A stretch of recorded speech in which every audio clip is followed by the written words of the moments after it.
So I did my I did my face today because I was bored.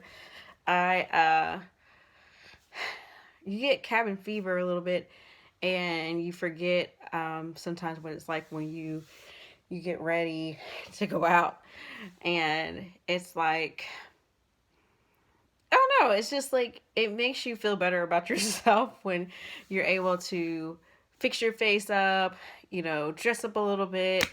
I think it helps with your attitude, or bringing up your mood and everything. I keep seeing like the videos um, where the women are passing the brushes to each other, or they're passing the you know whatever utensil or item to each other, so they're looking like busted in the beginning, and then they in the next switch of the screen, it's like they're all made up and everything. So I was like, I'm gonna try something like that today. Just like, to break the monotony of everything, of just wearing pajamas all day, or workout clothes all day, and you have nowhere to go, and so it's just like, it just feels good to fix up a little bit for no reason, because as soon as I get off of the here, I will be washing this all off, and it'll be like it never happened for however many weeks we have left. But at least I know I can still do it. Because I was getting real skeptical of myself for a little while. Um, so I guess it's been like 2 weeks, going into the third week of quarantining. It's it's kind of surreal. Like, the whole thing has just been, just it's it's crazy. Like, it's crazy. Like, nobody can ever reference anything like this. I mean, you read about plagues like the bubonic plague, and you know, um, and just like mass, you know, plagues, that happen. Like, is the Black Plague and the bubonic plague the same thing? Hmm. But either way, they were terrible, and they killed like tons of people. And so it's just like, um, I don't know. It was just crazy how, um, ever so many years, there's some some pandemic that takes over the whole world, and you just wonder if it's nature's way of just hitting the reset button. You guys haven't been doing what you need to do. Like, just natural selection. I don't know. You were talking about evolution and things like that, and I think when we learn in school about evolution, and of course I know, I believe in creationism and all that, but I also believe there's evolution involved too, because things have to evolve over time. Um, but I feel like when you learn about natural selection and things like that, I wonder if back like years and years before we even knew what was happening, if things like this happen. You know what I'm saying? Natural disasters, like, it's just earthquakes, volcanoes, like all kinds of things to just wipe out a large group of people. Like, I wonder if this is like one of those things. You know what I mean? And so, I don't know. I'm just theorizing, but it makes you wonder. It definitely makes you realize what to be thankful for, what's most important in the world. I'm a natural homebody. This has not really changed my life in any way, shape, or form, because I'm very introverted. I do stay at home a lot. Um, unless I have to go out, I really don't. So for me, being told to stay inside is just like, okay. It's kind of like when I was a kid, and my parents, I hate to even say this, because like if my parents saw this, they're gonna be like, what? Like when your parents ground you, and they'll say, "Oh, you're grounded to your room. Go to your room." Blah blah blah. And I was like, and this is before I didn't have a TV in my room. I didn't have a phone in my room. We didn't have computers until like, gosh, I didn't have my own computer till I was in college, so I was out the house. But it was like we didn't have like all the things to keep us entertained like kids today. And so when you went to your room, you had like your toys, like for me, I had dolls, and my books and things like that. And so if you sent me to my room, it was like, okay. Because I would just end up playing with my dolls or reading my book. And so it really wasn't a punishment for me. Like somebody like my sister, it was a punishment. You know what I mean? But it was just like, you know, I was just like, it really was a punishment. I was like, thank you. Y'all don't have to do anything other than sit in my room. Okay. I was a nerd. Like I read, I wrote, I played teacher. Like it's crazy. Like I would go to libraries and I would get like their discarded books, and if they were like textbooks and things like that, I would get those, and I would pretend that I was teaching my imaginary students, and I would have dry erase markers, and I would draw, like I would write the assignments on my mirror. So yeah, so I knew I was going to be a teacher since I was like 5. I knew that, and I never changed my mind, other than that and being a mom. But because like they'll ask you like, what do you want to be when you grow up? When you're like 5, when you have your 5-year old graduation thing, kindergarten graduation, and I said a teacher and a mom, and I meant it. So I don't know, like just at this point, I think a little bit of fear for me is for my kids. Like it's not for me per se. I definitely don't want to get sick, and so I take all the precautions, like overly so. I pretty much treat everybody as if they have the virus. Period. I don't care who you are, because I gotta stay healthy for my children, and I don't want them to get sick because I would never forgive myself if anything happened to either one of my girls. So so I do it for them. You know what I mean? And so that's pretty much how I feel about that. Um, it's pretty interesting. It's like when it comes to the X Factor, it's this brings back memories. I got a little nostalgic whenever they started quarantining and telling us to stay in and not being able to leave, because I started calling my ex more, especially when he had my daughter, the girls. Like when he has them a week, I have them a week, and so when it was his week, I was calling him a lot, and I usually don't do that, and he started noticing that. And he was calling me a lot too, but it was like just to talk. It was now he was flirting, so and no, we're not getting back together. That's not happening. But it's, I don't know, like it was comforting to talk to him, because when we were married, no. Before we were married, when we were engaged, there was a group of storms that came through in April. The tornadoes that hit Tuscaloosa and where was that town? And it's in North Georgia. Oh gosh. But it's, what was the town? I can't remember. But it's like, it was one of those things where it came to our neighborhood in Bradley County, Tennessee. Small little neighborhood. And it jumped from, you could see the path. And so like we actually drove and follow the path, because when a tornado comes through a big one, you see the path and of trees just laid out and things like that, and so you can like kind of follow it. So we did that, and then we, from where it originated in our area to straight to where it came through to our neighborhood. And I just remember that was one of the scariest experiences of my life, to be honest with you. When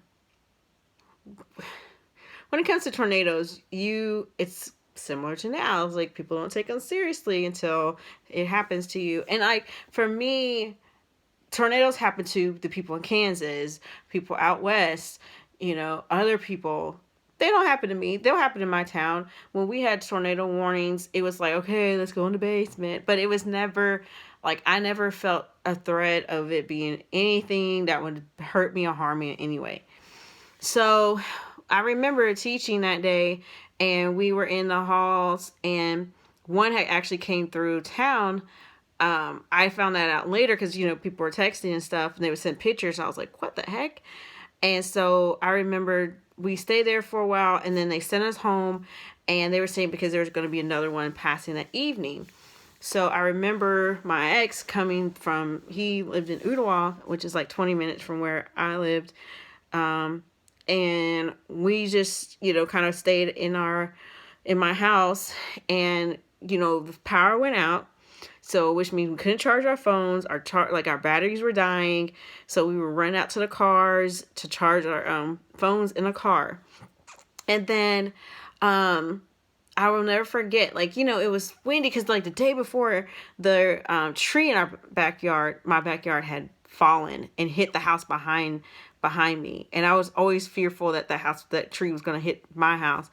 And so I remember clowning my ex because he heard it, and he was on my bed, and he jumped off the bed and grabbed me and was covering over me. And I was like, what is wrong with you? Something's wrong with you. And then when we heard the sirens and everything, and we saw sirens in the backyard, I was like, oh my God, that tree tore up that house. And I don't even think they were home, thank God, because it would have killed them because it hit in their bedroom. If it had fallen on my side, it would have fallen on my bedroom and hit us. And so, I remember the storms were coming in like that. And so the next day was when that big tornado came through. My friend Delisa texted me and said, you guys might want to take cover because it's headed straight your way. Because we couldn't, we had to look at our apps, and so I remember telling her we need to take cover because my friend just texted me. And I remember we were in a closet for a little while, and we would come out because it would get rainy, and it would stop, and then it got quiet. And I remember it got super quiet. The sky turned a greenish color, not as green as this, but it was eerily green, and it was just super, super still. And I just remember reading about, I don't know, reading something or watching something on TV, and they would say, if that happens, you need to take cover. So I remember my ex was outside looking at the sky, and I was like, I think we need to get into the closet. So we were in a closet, and it was long, where we did see that it was supposedly heading that way, and we heard it coming. And let me tell you, I know people say it sounds like a train. For me, it sounded like the Tasmanian devil. When he makes that, that sound, that's what it sounded like. It was coming. It was it started windy, started raining a little bit, and then that sound, it was so loud, it was shaking the house. It still terrorizes me thinking about it. And I remember the roof was starting to come off, and I just remember saying, God, please not like this. That was my nightmare. Dying in a tornado, being taken up in this tornado and being spun around and then thrown, that was that was one of my nightmare dreams. And I would so I was like, please God, not like this. Please God, not like this. I can't die like this any other way, but please not like this. It just terrified me. And as you could hear the roof coming off, I would it's gone. I'm over, I'm hyperventilating and stuff. And my ex is just, calm down. And I remember when it passed by, it was, oh God, I can still, I can still remember, it was yesterday. And I remember hearing the raindrops coming into the house, coming into the bathroom. You could hear it. And I was like, oh my gosh, oh my gosh, oh my gosh. And so once we knew it was okay, it got quiet again, super still, weird, scary still. We go outside, all the power was out, so it was dark. The only light you could see was the lightning flashing in the back, in the sky, every so often. And it was the apocalypse had happened. There was just just devastation. I was all I can remember seeing, and you didn't know how bad it was until the morning, but at night it looked crazy. Like our neighbor's roof was totally gone.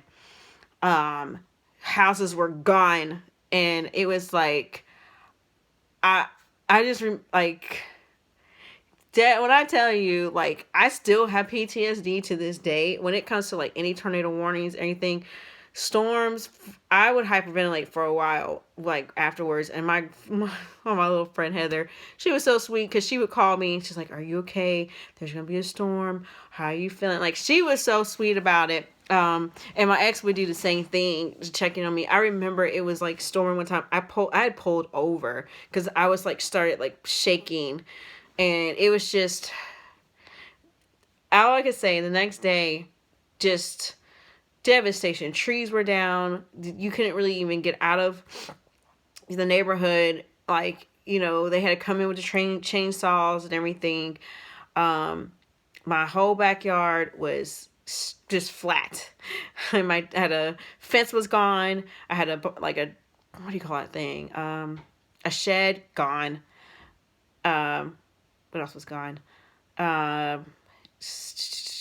It was like, oh, part of the fence was gone, but then part of the fence was laying downward, like somebody had pushed through. The grass was flat, like someone had driven in my backyard. It was all leaning one way. Everything was going the same direction, like the direction of that tornado, and it was like, I can't believe this happened. Like there were shingles. Like I had a Mustang at the time. My ex had a BMW. My back window was busted. His side window was busted from shingles.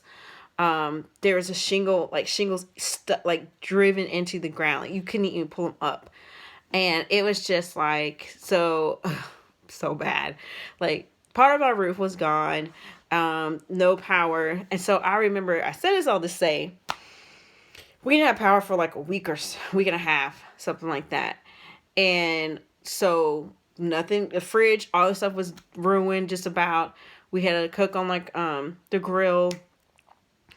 People came, I remember people coming into the neighborhood bringing water. There were like some churches and people bring water and bread and things like that for us because, to help out.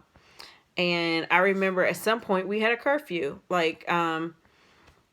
We couldn't come into our neighborhood unless you had, ID saying that this is where you lived. And you couldn't leave by I think after 7, 8, anytime when it got dark, you couldn't leave and nobody can come in. And it was because people were looting people's homes, homes that were abandoned for the time because there's no roof and they had to get stuff fixed and it was not livable. And so people were taking people's TVs and, just wicked, when people's worst nightmare comes and then they got someone stealing from them. So that's why the cops had to come in. So it was I just remember, just the feeling of, I was just grateful for my life, and I didn't care that I didn't have power. I didn't care that, at the time I didn't have anything, you know what I mean? We had to, fill out a report because of water damage and some of my stuff was damaged and stuff. But, you just have to go whatever happens. I remember the snow when it snowed really badly in Tennessee and we were in the house for a week, stuck, and just were able to, only place we could walk to was the little convenience store and get some canned stuff. And so, and and I was with him then. And so I think it was I started feeling going through stuff like this, it really is hard being alone. Because when I was going through the stuff with the tornado, he made it to our house just in time. Same thing with getting to, I was at his house when it had snowed and we were snowed in. It was just, it was just good to be with somebody, you know what I mean? Good to have somebody there to be a companion and to share the moment. Because sometimes you do get scared and you know, you get down and it's good to have somebody there with you. And yeah, they can get on your nerves and all that. Like people are like putting on in the internet like, oh, babe, get on my nerves. You know, bye. You know what I mean? Because you could be alone. Like I'm by myself when I don't have my kids, you know, and it's like you're dealing with um a very traumatic situation. And so like yeah, I had to reach. I felt like, you know, I reach it by reaching out to him. It just gave me comfort. That's just what I know, you know. Like FaceTime and stuff is just laughing and it gets your mind off of things. And so it's just like at first I was like, what is wrong with me? What's happening? Why am I doing this? But it's like at the end of the day, it's like he's family. You know what I mean? It's just like he's a part of my life, and it's like even though we're not together anymore, it's like he's still part of my life because we have two little kids. It's not like they're in high school and we won't, have any need for each other. It's like they're super little and we still have to share custody and stuff and co-parent. So it's like we're going to be in each other's lives for a minute. Like, we talk about the dating thing and all that, but yeah, I just say like all of this stuff to say that like just cherish like the people that you have, you know what I mean? Cherish the fact that if you have somebody that, even if they get on your nerves, is better than being alone. And it's like, for me, it's like, I'm used to it, but it's like, when you see the news and you see like scary things, and it's like, it does make you feel like, gosh, I wish somebody was here. So I probably call people more now than I probably would in any given day, just to feel like connected, with the human race, because you can't see anybody.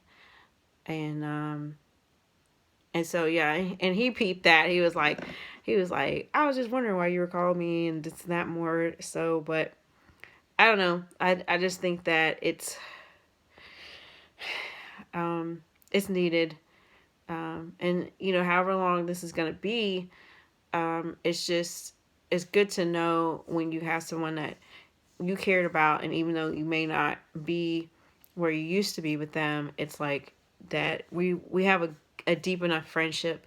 It was still solid enough for us to still continue on. And one day, like, I'd like to have somebody that I have a true genuine friendship with. All of the lovey-dovey stuff comes, but it's like to have a true friend where you can call them and you can laugh about stuff, and if they take your mind off of things, it's a good thing. And so, I don't know. I don't want to ramble, but I just feel like it's good to be close to people. And if you need someone, call them, talk to them. Don't try to feel like you're so tough and you don't need anybody. And so that's kind of where I feel. I don't know. That's what my thoughts were today, and so it's like he's not a bad guy. We just can't be together. But it's like we're family, like we're good friends, and I'm glad that we're at a place now that we're able to be friends. And because if we were still at an angry point and then this was going on, it'd be too hard. It'd be too hard to deal with. So yeah, so we'll get through it. Just keeping positive, keep positive energy out there, because that's what needs to happen in order for things to get better. We have to keep putting out good energy and love and prayers, and I meditate to keep my sanity and pray. And so, yeah, so I'm praying for everybody. I'm praying for the world, and hopefully we get through this, you know, together. So that's all I have to share. And I'm about to wash all this off my face. So, yeah. Till next time. Peace.